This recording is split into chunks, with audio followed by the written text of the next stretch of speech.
السلام علیکم ورحمۃ اللہ وبرکاتہ۔ میں ہوں آپ کا ہوسٹ قاری انضمام عباسی اور آپ دیکھ رہے ہیں میرا یوٹیوب چینل القراء آفیشل۔ آج کا ہمارا لیسن ہے تختی نمبر 10 دہم سکون یعنی جزم۔ اس سے پہلے ہم پڑھ چکے ہیں زبر زیر پیش، دو زبر دو زیر دو پیش، کھڑی زبر کھڑی زیر الٹا پیش۔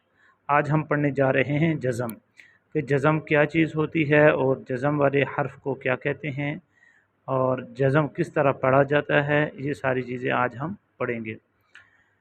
سب سے پہلے ہمیں جزم کی صورت یاد ہونی چاہیے کہ جزم کی صورت کیسی ہوتی ہے۔ جزم کی صورت مڑی ہوئی ہوتی ہے، اور جزم والے حرف کو کیا کہتے ہیں؟ ساکن حرف کہتے ہیں۔ اور جزم والا حرف کس طرح پڑھا جاتا ہے؟ پہلے حرف سے ملا کر پڑھا جاتا ہے۔ اور اس تختی میں یا اس لیسن میں جتنے بھی حروف ہیں وہ جن کی آواز ملتی جلتی ہے، جیسے تا قو، ان کا خاصا خیال رکھا جائے۔ تو چلیں آج ہم پڑھتے ہیں تختی نمبر 10 یعنی سبق نمبر 10 نورانی قاعدے کا۔ ٹھیک ہے، ایسے پڑھیں گے۔ اعوذ باللہ من الشیطان الرجیم، بسم اللہ الرحمن الرحیم۔ حمزہ با زبر اب، حمزہ با زیر اب، حمزہ با پیش اب، اب اب اب۔ حمزہ تا زبر ات، حمزہ تا زیر ات، حمزہ تا پیش ات، ات ات ات۔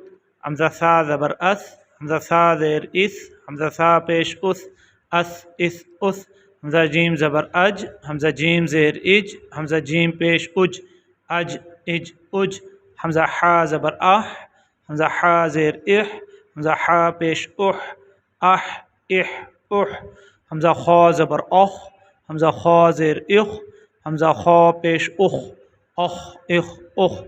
حمزہ دال زبر اد، حمزہ دال زیر اد، حمزہ دال پیش اد، اد اد اد۔ حمزہ دال زبر از، حمزہ دال زیر از، حمزہ دال پیش از، از از از۔ حمزہ را زبر اور، حمزہ را زیر ار، حمزہ را پیش ار، اور ار ار۔ حمزہ زا زبر از، حمزہ زا زیر از، حمزہ زا پیش از، از از از۔ حمزہ سین زبر اس، حمزہ سین زیر اس، حمزہ سین پیش اس، اس اس اس۔ حمزہ شین زبر اش، حمزہ شین زیر اش، حمزہ شین پیش اش، اش اش اش۔ حمزہ صاد زبر اس، حمزہ صاد زیر اس، حمزہ صاد پیش اس، اس اس اس۔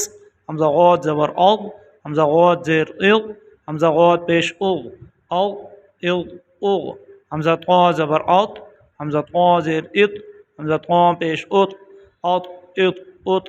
حمزہ ضا زبر اض، حمزہ ضا زیر اض، حمزہ ضا پیش اض، اض اض اض۔ لکھا ہوا ہے اسی طرح آخر تک، یعنی کہ یا تک اگر آپ ان حروف کو جزم، حمزہ کو جزم والے لفظ کے ساتھ ملائیں گے تو آخر تک آپ پڑھ سکتے ہیں۔ اگر کوئی بھی لفظ اس طرح کا عربی کے اندر آ جائے تو آپ اس تختی، اس لیسن کی مدد سے آپ اس کو پڑھ سکتے ہیں۔ اچھا، جزم کیا ہے یہ ذرا میں آپ کو دکھاتا ہوں۔ یہ جزم ہے، سین کے اوپر آپ دیکھ سکتے ہیں، یہ سین کے اوپر یہ جو مڑی ہوئی ہے اسے جزم کہتے ہیں، اور اس حرف کو جس کے اوپر جزم ہوتی ہے اس کو ساکن کہتے ہیں۔ اور حمزہ کے اوپر جو پیش ہے وہ سین کے ساتھ ملائی جائے گی۔ کوئی بھی لفظ جو ساکن لفظ ہوتا ہے، ساکن لیٹر ہوتا ہے، اس سے جو ماقبل یعنی پہلے جو لیٹر ہوتا ہے اس کو اس ساکن لیٹر کے ساتھ ملایا جاتا ہے۔ یہ آسان سا قاعدہ ہے جو آپ نے اپنے ذہن میں رکھنا ہے۔